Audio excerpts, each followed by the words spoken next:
오늘 하나님의 말씀은 룻기 3장 13절에서 18절까지에 있는 말씀입니다. 구약성경 405쪽에 있습니다. 자, 오늘은 숨겨진 하나님의 손길이라는 제목으로 말씀을 나누도록 하겠습니다. 유대인들의 그 탈무드와 같은 이야기들에 보면은 많은 이야기들이 있죠. 그 중에 이런 이야기가 있어요. 모세가 시내산에서 십계명을 받고 있을 때 이스라엘 백성들이 산 아래에서 금송아지를 만들고 절하고 있었습니다. 나중에 하나님이 진노하셔서 이스라엘 백성들에게 질병을 주시죠. 그때 3만 명이 죽었어요. 그때 모세가 기도했습니다. 하나님, 왜 이런 일을 하셨습니까? 왜 이렇게 사람들을 죽이셨습니까? 그랬더니 하나님이 대답하셨어요. 그들이 범죄했기 때문이다. 모세가 다시 물어요. 그러면 그 중에 죄짓지 않은 사람도 있지 않습니까? 왜 하나님은 죄짓지 않은 사람도 같이 죽이시는 겁니까? 하나님이 아무 대답을 안 하셨어요. 그리고 한참 시간이 흐른 뒤에 모세가 배를 타고 노를 젓고 있었어요. 그러다가 잠깐 배에서 잠이 들었는데 어느 틈엔가 글쎄 그 배에 어떻게 올라왔는지 모르지만 개미들이 모세의 다리 위에 올라와 기어다녔습니다. 얼마나 간지러웠겠어요? 그래서 모세가 손바닥으로 개미를 때렸어요. 하나님이 말씀하십니다. 모세야, 너 왜 개미를 죽였느냐?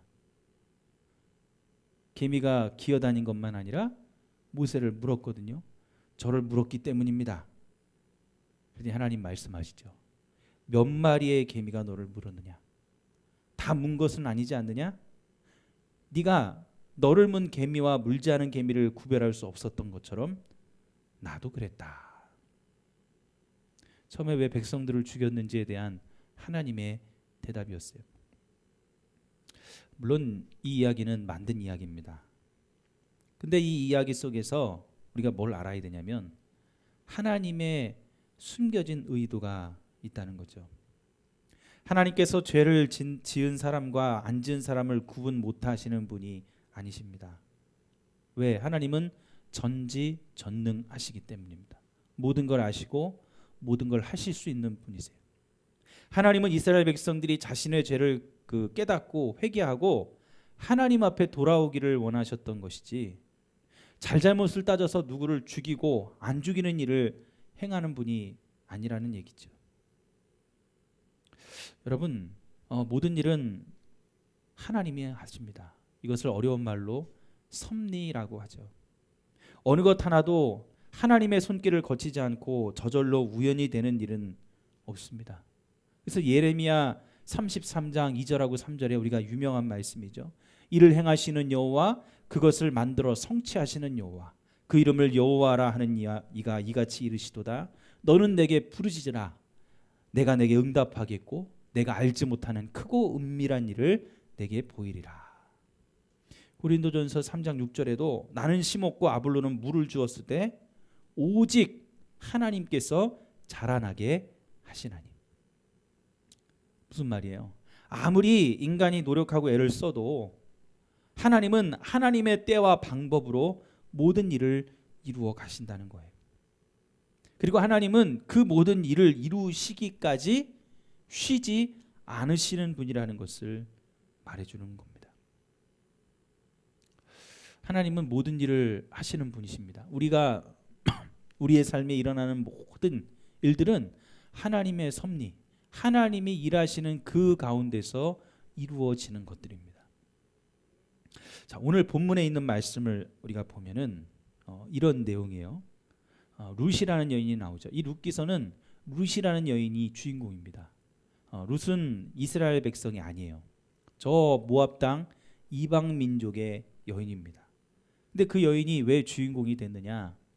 이 얘기를 다 하자면 길지만 간단하게 얘기하면 그의 시어머니 나오미의 집이 이스라엘 유대 땅에 베들레헴 땅에 기근이 들어가지고 흉년이 들어서 먹을 것이 없고 살 수가 없으니까 이민을 갔어요. 이방 나라로 이민을 갔단 말이에요. 근데 거기서 남편도 두 아들도 다 죽었는데 죽기 전에 두 아들이 결혼을 했는데 첫째 며느리는 자기의 고향 원래 자기의 가족들에게로 돌아갔고 둘째 며느리인 누시라는 여인만이 자기의 시어머니를 봉양하기 위해 낯선 자기 시어머니의 고향 타국 땅인 유대 땅으로 따라오게 된 겁니다. 그래서 그 가운데서 펼쳐지는 하나님이 루시라는 여인을 어떻게 사랑하시고 어떻게 복을 주시는지에 대한 이야기가 이 룻기서 1장부터 4장에 기록이 되어져 있는 거예요.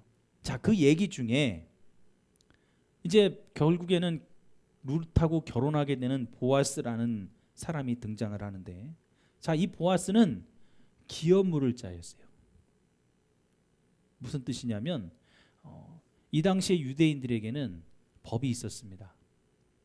내가 만약에 빚을 지거나 너무 빚을 져가지고 탕감하지 못해가지고 남에게 노예로 들어가거나 내가 땅을 다 팔아가지고 내 재산이 없어서 내가 이제 굶어 죽게 되었을 때 나를 책임져줄 친족, 내 가까운 친족이 나를 책임져주는 그러한 제도가 기업물자라는 거예요. 빚도 갚아주고 노예에서 해방도 시켜주고 땅도 대신 사주고 심지어는 만약에 자식이 없으면 결혼해서 자식을 그 집안에 낳아주는 것까지 하는 것이 이 기업물을 자가 하는 일이었다는 거죠. 의무였다는 겁니다. 자, 그걸 알고 있는 시어머니가 이 보아스에게 자기 며느리 룻을 시집 보내려고 하는 거예요.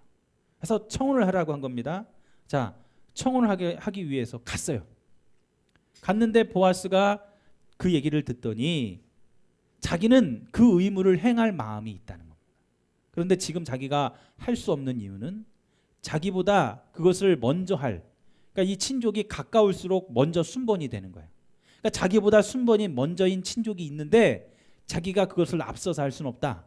하지만 그 사람이 그 의무를 행하지 않으면 나는 반드시 당신에게 기업 물을 자가 되어서 당신의 집안을, 당신의 시어머니를, 당신의 집안의 대를 이어줄 수 있도록 하겠다고 오늘 약속을 하고 있는 것이죠. 그러면서 이 룻을 시어머니에게 돌려보냅니다. 그냥 보내지 않고 보리를 가득 그 주머니에 담아가지고 가도록 만들어 주었어요. 시어머니가 모든 일을 다 듣고 나서 오늘 뭐라고 하느냐, 이게 중요한 거예요. 자, 어떻게 될지 기다리라고 말하는 그 보아스의 말을 빗대어서 한번 기다려보자. 이 일이 성취되기 전에 보아스는, 그 사람은 이것을 쉬지 아니하리라. 자, 여러분, 이것을 단지 보아스와 룻이라는 여인의 남녀간의 사랑 이야기, 이 집안이 어려움에서 구출을 받아 복을 받은 이야기로만 여러분 알지 마시고 이 뒤에 숨겨진 하나님의 의도, 오늘날 룻을 향한, 이 룻이라는 여인은 바로 오늘날 우리를 예표하고 있어요. 우리를 가리키는 거예요. 그래서 우리를 향한 하나님의 사랑을 여러분 발견할 수가 있어야 된다는 거죠. 보아스는 그리스도, 예수님을 예표하고 있습니다. 예수님이 죽기까지 우리를 사랑하셨듯이 보아스도 룻을 사랑하고 있었고 그의 일을 이루기까지 쉬지 않는다는 거죠. 자, 그러면 이 보아스가 룻에게 행하는 그 사랑 속에 숨겨진 그 손길, 오늘 하나님이 우리를 사랑하시면서 우리의 삶에 베푸시는 숨겨진 하나님의 손길이 과연 무엇인가? 하나님은 어떻게 일을 이루어 가시고 그 이루시기를 위해서, 그 일을 이루시기 위해, 성취하시기 위해 어떻게 하시는지 여러분들에게 말씀을 드리려고 합니다. 먼저 하나님의 숨은 손길이 뭐냐?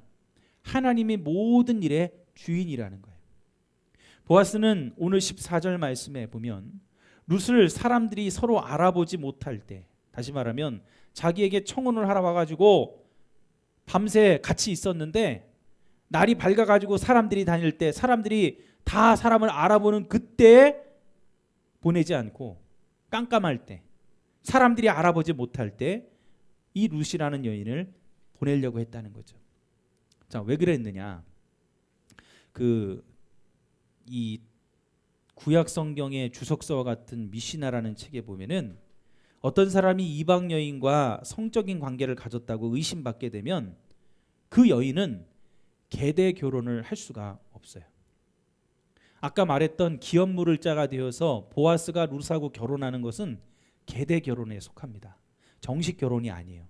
그러니까 보아스가 룻이라는 여인과 사랑을 하고 결혼을 해서 아이를 낳으면 그 아이는 보아스의 자식이 아니라 그 집안의 옛날에 죽은 자녀, 시어머니 나오미의 아들들의 자녀가 되는 거예요. 그 대를 이어주는 거죠. 계보가 족보가 그렇게 흘러가요. 자, 계대 결혼을 할 수 없으면 보아스는 이 룻이라는 여인과 시어머니 나오미 이 집안을 책임져 줄 수가 없는 거예요. 그래서 보아스는 다른 사람들이 이 룻이라는 여인을 보고 부도덕한 행동을 발견해서 룻을 오해하지 않기를 바랬습니다. 물론 룻이 청혼한 건 잘못된 것이 아니지만 아까 말했잖아요. 보아스보다 먼저 이 일을 행할 사람이 따로 있다고. 그 사람이 노를 해야 되는데 아직 그 전이기 때문에 잘못하면 룻이 모든 오해를 다 뒤집을 수가 있는 것입니다. 그래서 신중하고 침착하게 행동을 한 겁니다. 여기서 우리는 중요한 것을 발견할 수 있죠. 바로 보아스는 이 모든 것에 대한 법과 절차를 알고 행했지만 룻은 전혀 몰랐다는 거예요. 보아스가 시키는 대로, 어머니가 나오미가 시키는 대로 룻은 하고 있을 뿐이었습니다. 여러분, 하나님께서 우리의 삶을 섭리하시고 일을 행하시는 모습도 이와 같아요. 우리가 하나님의 뜻과 방법을 잘 모릅니다. 우리는 단지 1시간, 아니 단지 10분 앞을 내다볼 수 없는 사람들이에요. 하지만 하나님은 그 모든 것을 다 미리 보실 수 있고 내다볼 수 있는 분이시라는 거죠. 근데 하나님의 일을, 그 미래를 보고선 일하시는데 우리가 그 뜻과 의도를 어떻게 다 알 수가 있겠습니까? 우리는 하나님이 시키는 대로. 오늘 보아스와 나오미가 룻에게 이렇게 해라 저렇게 해라, 그 이유는 모든 그 일들의 절차와 법도를 다 알고 있기 때문에 그것을 따라가야 하기 때문에 가능한 것입니다. 마찬가지예요. 하나님은 모든 것을 다 알고 계세요. 모든 일의 주인이십니다. 그렇기 때문에 우리가 하나님의 뜻을 따라가고 하나님의 길을 따라가야 그 일이 순차적으로 잘 진행이 되어지는 거예요. 거기서 벗어나면 일이 틀어지는 겁니다. 여러분, 만약에 소송을 준비하는데 변호사가 길을 알고 있어요. 이 소송에서 이기는 길을 알고 있어요. 그런데 변호사는 알고선 이렇게 하세요 이렇게 하세요 시키는데 내가 내 생각에 그건 안 될 것 같아가지고 다른 것으로 한다면 그 소송은 틀어지는 거예요. 이길 수가 없는 겁니다. 아는 사람, 주인이 시키는 대로, 알고 있는 사람이 법과 뜻을 알고 있고 모든 것을 알고 있는 사람이 시키는 대로 해 나가야 되는 겁니다. 그것이 바로 섭리를 따라가는 거예요. 첫 번째, 하나님이 우리를 향한 숨은 손길은 우리를 어떻게 사랑하십니까? 하나님이 주인으로 우리에게 길을 알려주신다는 거예요. 그것을 우리는 따라가야 됩니다. 두 번째는, 그것을 따라가야 되죠. 열왕기상 19장에 등장하는 엘리야도 그랬어요. 엘리야가 갈멜산에서 이세벨의 그 바알 선지자들 또 아세라 선지자들 850명과 대결을 하죠. 자, 그리고 나서 그 하나님의 놀라운 능력으로 그들을 이겼어요. 850대 1의 경쟁을 뚫고 이 엘리야가 승리를 했습니다. 그 모든 바알의 선지자들, 아세라 선지자들을 다 죽였어요. 자, 승리를 했어요. 하나님의 능력을 체험했어요. 그러면 하나님을 따라가야 되고, 하나님밖에 없습니다, 제가 하나님 뜻대로 다 하겠습니다 해야 되는데, 갑자기 이세벨이 자기들의 그 선지자들을 죽인 이 엘리야를 협박을 합니다. 내가 조만간 찾아서 너도 죽여버릴 거야. 너 기다리고 있어. 내가 너 찾아갈 거야. 너 죽일 거야. 그랬더니 엘리야가 어떻게 해요? 야, 말도 안 되는 소리. 난 하나님이 계셔. 하나님이 나를 지켜주실 거야 라고 말하지 않고 두려워서 강야로 도망갔어요. 그래서 하나님께서 천사를 보내셔가지고 두려워에 떨고 있는 엘리야에게 힘을 내라고, 엘리야를 어루만지며 엘리야를 안아주시며 엘리야를 위로해 줍니다. 그런데 엘리야가 그래도 징징대는 거예요. 하나님, 그게 무슨 말씀이세요? 하나님은 말로만 하지 말고 제발 증거 좀 보여주세요. 저는 저 혼자뿐이에요. 주변에 누가 있어요? 나를 도와주는 사람이 있어요? 나의 문제를 해결해 주는 사람이 있어요? 나에게 힘이 되는 사람이 있습니까? 하나님은 보이시지 않고 능력은 나타났지만 아직 나 혼자라고요. 그 사람들이 와가지고 나를 죽이면 나는 죽을 수밖에 없단 말이에요. 그때 하나님이 엘리야에게 말씀하시죠. 아니야, 바알에게 무릎 꿇지 아니한, 바알을 섬기지 아니하는 7,000명의 사람을 내가 남겨두었다고 엘리야에게 말하는 거예요. 너 혼자 아니라니까. 나를 섬기는 자들이, 너와 똑같이 나를 섬기는 자들이 7,000명이나 있다. 로마서에서 바울이 이 엘리야에게 한 하나님의 말씀을 해석해 주고 있습니다. 도대체 그 7,000명이 어떻게 남았는지. 로마서 11장 4절하고 5절에 그렇게 얘기합니다. 읽어줄게요. 그에게 하신 대답이 무엇이냐? 내가 나를 위하여 바알에게 무릎 꿇지 아니한 사람 7,000명을 남겨두었다 하셨으니 그런즉 이와 같이 지금도 은혜로 택하심을 따라 남은 자가 있느니라. 하나님을 섬기는 자 7,000명이 남게 된 이유는 자기의 능력과 힘이 아니라 바로 이들도 하나님에게 은혜를 받았기 때문에 하나님을 섬기고 하나님을 향한 신앙을 지켰더니 하나님이 능력 주셔서 남은 자가 될 수가 있었다는 것이죠. 그리고 생명을 건진받았어요. 여러분, 오늘 엘리야는 그때 힘을 얻었습니다. 자기 생각으로 자기 뜻대로 두려워가지고 광야로 도망칠 때는 아무런 능력이 없는 한낱 사람에 불과했지만 하나님이 아니야, 너 혼자 아니야, 내가 7,000명 남겼어. 근데 그 7,000명이 너와 똑같이 내가 능력 주어서, 내가 은혜 주어서 내 길을 따라온 사람들이 남아있는 거야 라고 말씀해 주셨다는 거죠. 여러분, 우리도 마찬가지예요. 하나님은 하나님을 섬기는 남은 자들을 지금 우리와 똑같이 우리를 도와주는 자들을 우리 주변에 남겨두십니다. 우리 생각에 납득이 되지 않고 나와 뜻이 맞지 않더라도 전혀 상식 밖의 일이라 할지라도 하나님이 섭리하시고 행하시면 그것을 믿고 순종하고 따라가야 되는 거예요. 그럴 때 결국에 승리함이 우리의 것이 되는 겁니다. 중간에 내가 삐져나오면, 중간에 내가 주인이라고 그것을 틀어버리면 하나님의 일은 성취가 될 수 없는 거예요. 하나님의 숨은, 하나님의 손길은 하나님이 주인이라는 것을 인정할 때 얻을 수 있어요. 두 번째, 하나님의 숨은 손길은 일이 시작되기 전에 반드시 증거를 주신다는 거예요. 오늘 15절에 보면 보아스는 룻에게 집으로 돌려보낼 때 룻이 가지고 있던 겉옷을 펴가지고 보리 6번을 담아 주었어요. 오늘 본문 17절에는 그 이유로 빈손으로 시어머니에게 가지 않도록 하기 위해서라고 말하고 있습니다. 하지만 진짜 이유는 보아스 자신이 룻에게 약속한 말이 모두 진실임을 보여주는 증거였어요. 지금 이 보리를 6번이나 주는 것은, 여러분, 이 당시에 이 보리를 얻으려면 이삭을 밭에서 주어야 돼요. 추수를 하고 떨어진 이삭들을 갖다가 주워가지고 거기 보리를 털어야만 그 보리를 담아서 자기가 가져갈 수 있어요.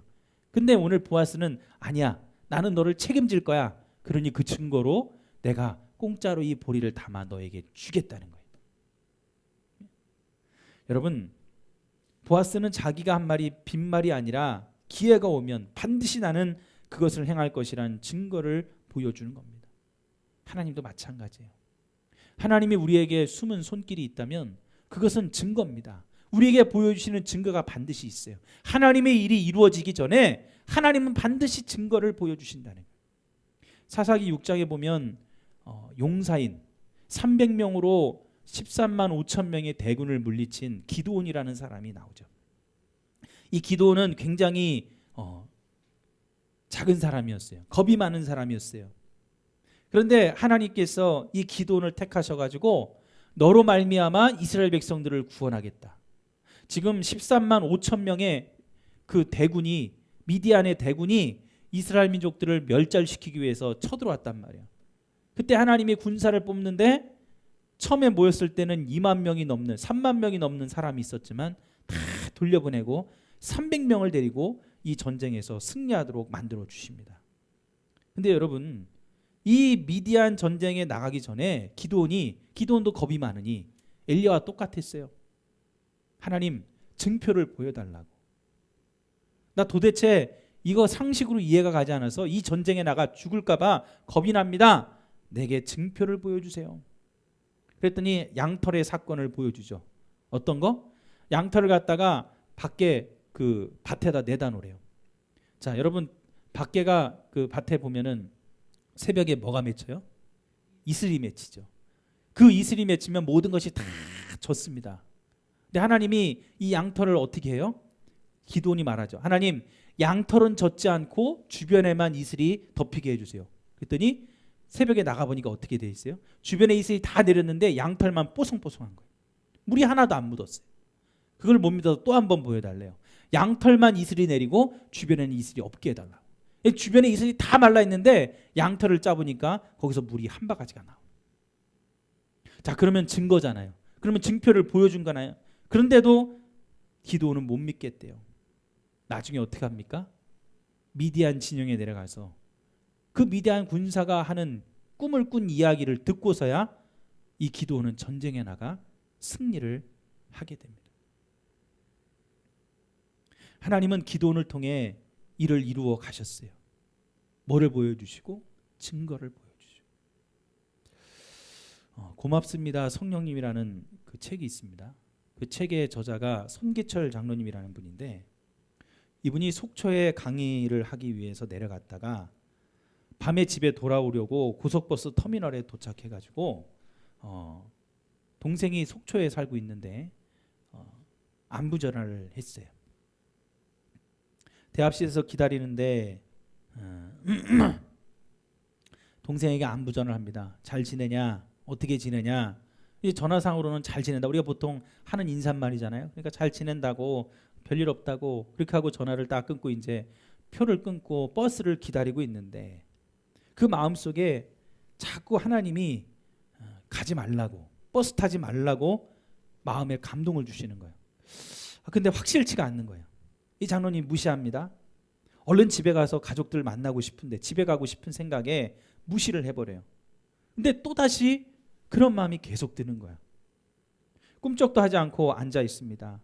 텔레비전에서도 바람이 많이 불 것이라고, 날씨가 좋지 않을 거라고, 버스 타고 가다가 사고 나면 어떡하지, 그런 걱정도 들려요.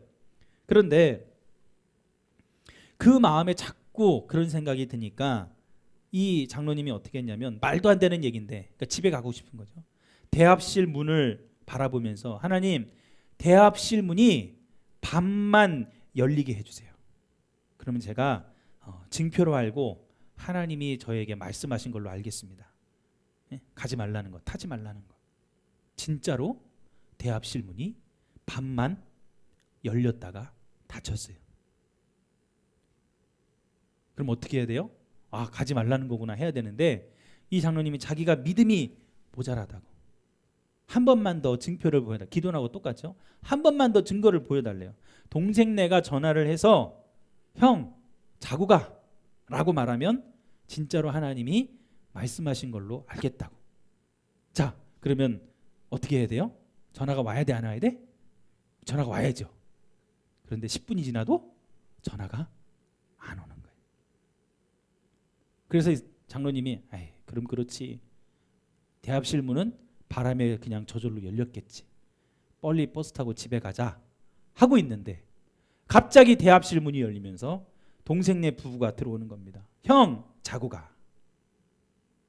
그래서 동생네 집에 가서 잤습니다. 자, 그런데 딱 갔더니만 동생이 말을 하는 거예요. 그동안 고민이 있었다고, 하나님을 믿는다고 하면서도 하나님 앞에 신앙대로 살지 못했던 그 모습이 너무 힘들어서 얘기를 나누고 싶었는데 말을 못했다고.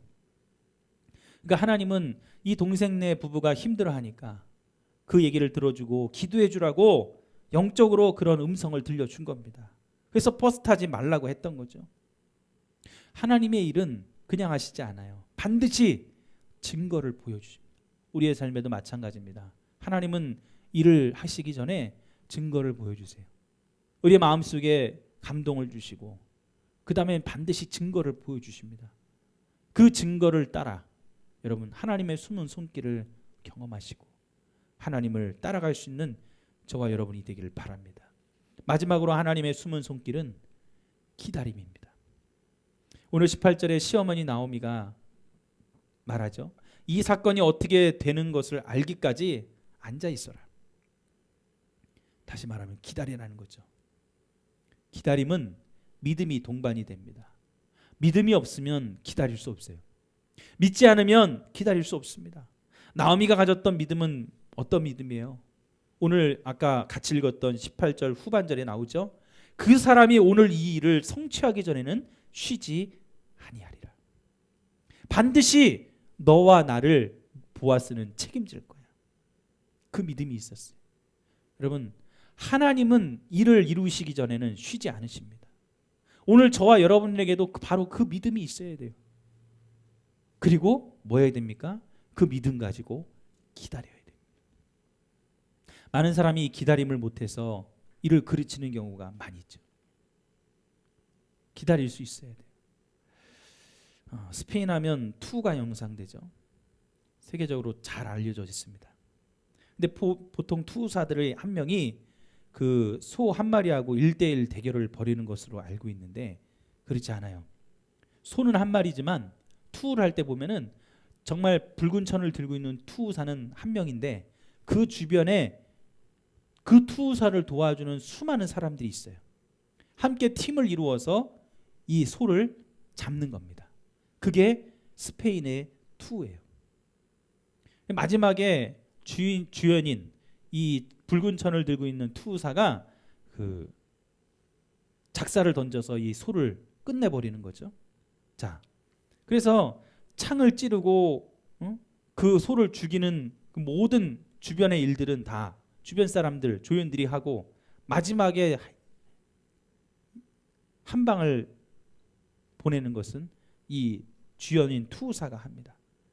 자, 무게가 500에서 600kg 나가는 이 소가 아무리 난폭하고 강인한다고 해도 서로 협력해 팀을 이루는 인간을 이길 수는 없습니다. 불가능한 거죠. 그런데 이 소가 투장에서 살아나갈 수 있는 방법이 딱 하나 있어요. 그게 뭐냐면 투사의 장난에 대응하지 않는 거예요. 투사가 그 앞에서 붉은 천을 막 흔들고 있어도 이 소가 붕붕 해가지고 달려가지 않으면, 투사를 외면하면, 그 투사가 흔드는 깃발에 속지 않으면 소는 살아서 투장을 나갈 수 있어요. 오히려 누가 패배하는 거예요? 투사가 패배하는 겁니다. 근데 소들이 그렇지 않죠. 붉은 천을 휘둘면 그 앞에 있는 막 그것이 걸리적거려서 달려들죠. 그런데 앞에 붉은 천만 있어요? 아니에요. 붉은 천이 탁 휘날리는 그 뒤에는 뭐가 도사리고 있어요? 창이 도사리고 있어요. 작살이 도사리고 있습니다. 그러니까 그것을 흔들 때마다, 그것을 천을 갖다가 싹 피할 때마다 피하면서 창을 찌르는 거예요. 작살을 찌르는 거예요. 그 소에게는 계속 달려드는 그때마다 죽음이 눈앞에 있을 뿐입니다. 소가 투사를 외면하면 살 수 있어요. 마치 우리 그리스도인들이 하나님의 은혜로 말미암아 세상을 이겨내는 것하고 똑같죠. 세상은 우리에게 자꾸 붉은 천을 흔들며 유혹합니다. 우리의 욕망을 자극하고 어떨 때는 우리의 분노를 자극합니다. 달려들도록, 화를 내도록, 내가 그 일들을 해버리도록, 기다리지 않고 우리가 뭔가를 할 수 있도록 자꾸 세상은 우리에게 손가락질하고 우리에게 붉은 천을 흔들고 있다는 거죠.